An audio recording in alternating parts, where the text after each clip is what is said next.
La vida abundante es una realidad y está a tu alcance.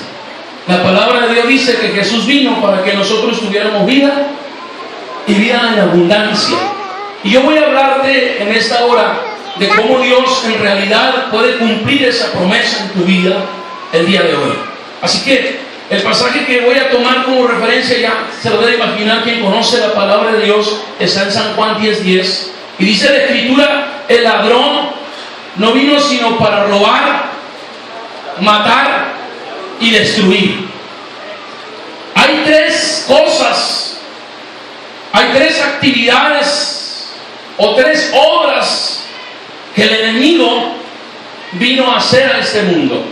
Y cuando la Biblia habla del enemigo, está hablando de ese personaje que por mucho tiempo nosotros los seres humanos hemos tratado de ignorar. Hemos tratado de hacer como que no es real. Pero decir que ese enemigo del cual habla la palabra de Dios, decir que es irreal, es tanto como decir que Dios no existe. Porque así como Dios existe, también la palabra de Dios nos enseña a nosotros que hay un enemigo, un adversario, el cual también se le conoce como diablo o Satanás, que existe, que es real, tan real como lo somos tú y yo. Y la palabra del Señor nos dice que Él vino a robar, vino a matar y vino a destruir. Pero luego Jesús dice que Él vino para darnos vida y vida en abundancia. Bendito el nombre del Señor Jesucristo. Jesús vino a darnos vida y a darnos vida en abundancia. Si alguien lo cree, den un aplauso a Jesús en esta tarde. Aleluya.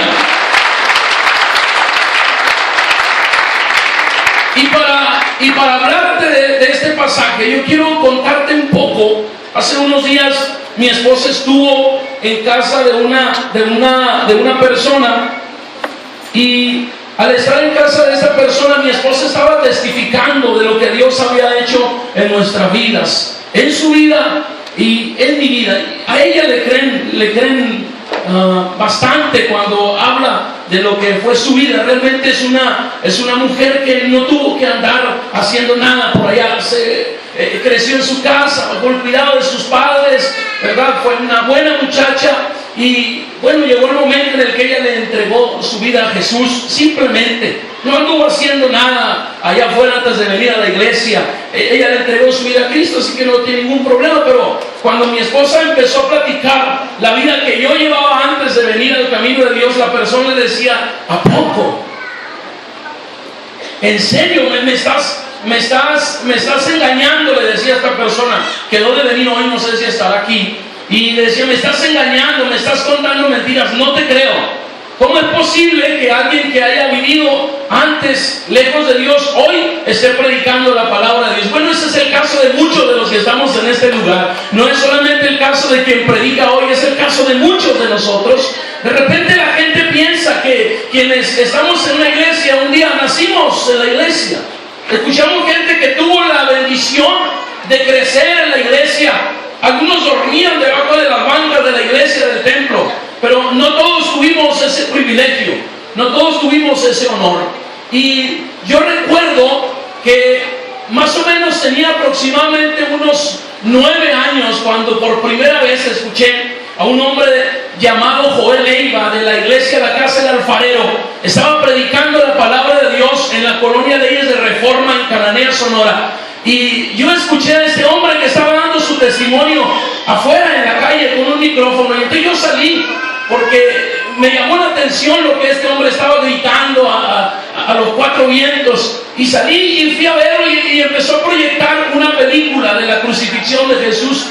Y ese día, siendo un niño de 8 o 9 años, regresé a mi casa y le dije a mi madre que cuando yo creciera, yo iba a ser como ese hombre, que yo iba a predicar también como él predicaba. Yo no crecí en un hogar cristiano. Mis padres no me enseñaron a amar a Dios, no me enseñaron la palabra de Dios, no me llevaron a una iglesia. Pero cuando yo miré a aquella persona, no sé, quizá movido por la necesidad emocional que había en mi corazón, porque había una necesidad enorme al crecer en un hogar donde tienes que enfrentar los maltratos, los golpes, la violencia, la drogadicción, el alcoholismo y todas esas cosas que hoy circulan, que es muy común verlas en los hogares. Creces con una con una sed de vivir una vida diferente, de encontrar algo diferente, algo que le dé sentido a tu vida. Y a lo mejor movido por eso salí de ahí con este hombre y llegué a casa y dije, mamá, yo voy a ser como ese señor. Se me hizo que ese hombre vivía una vida bonita. Se me hizo que ese hombre vivía una vida agradable. Se me afiguró que ese hombre era feliz. Entonces yo le dije, yo voy a ser como él. Y bueno, fue la única vez que yo lo escuché. Pasó el tiempo, llegué a la adolescencia y como en mi hogar nos habían enseñado muy bien a ingerir licor, nos habían enseñado a fumar, nos habían enseñado a usar droga, nos habían enseñado a golpear a la familia. Eso fue lo que aprendimos en casa. Eso era lo que se vivía todos los días, cada fin de semana, cada festividad, cada día del padre, día de la madre, cada cumpleaños, cada Navidad, cada año nuevo. Era enfrentar la violencia en el hogar, era encontrarte con un cuadro de incertidumbre tremendo. Terminábamos llorando mis hermanos y yo. No había fiesta donde nosotros pudiéramos disfrutar.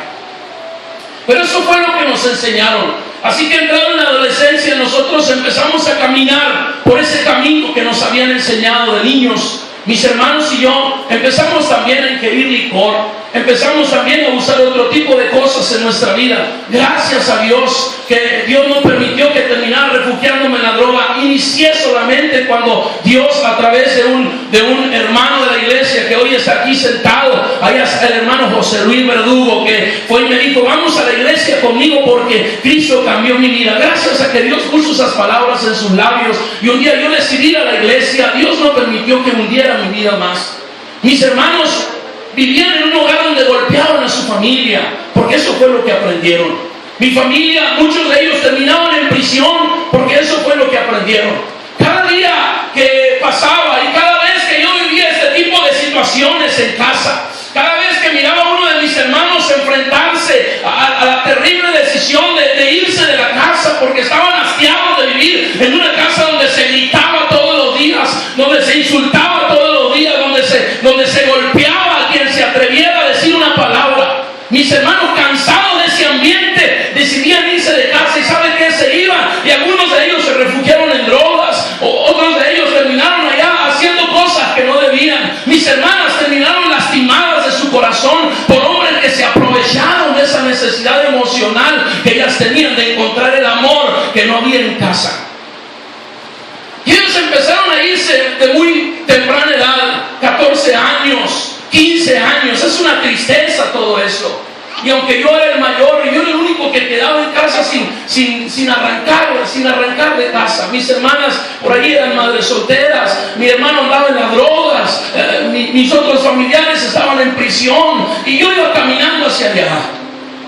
Y yo recuerdo que en una ocasión cuando regresaba de un lugar donde andaba con mis amigos, de repente alguien dice que el alcohol puede proporcionarte felicidad. Y sabes una cosa, no es cierto.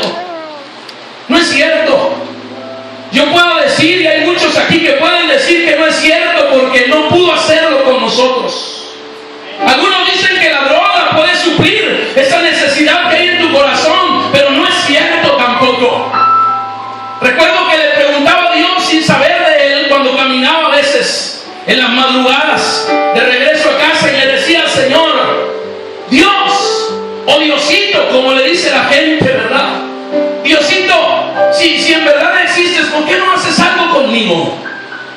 ¿Por qué tuve que nacer en un hogar donde hubo drogadicción, donde había alcoholismo, donde había maltrato familiar? ¿Por qué? ¿Por qué mi amigo fulano creció en un hogar diferente? ¿Por qué mi otro amigo creció en un hogar diferente? ¿Y por qué yo?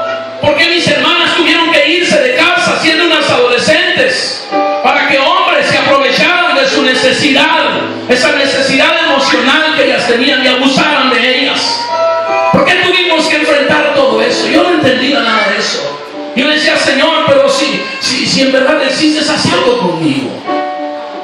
Dame algo, porque yo no quiero seguir ese camino.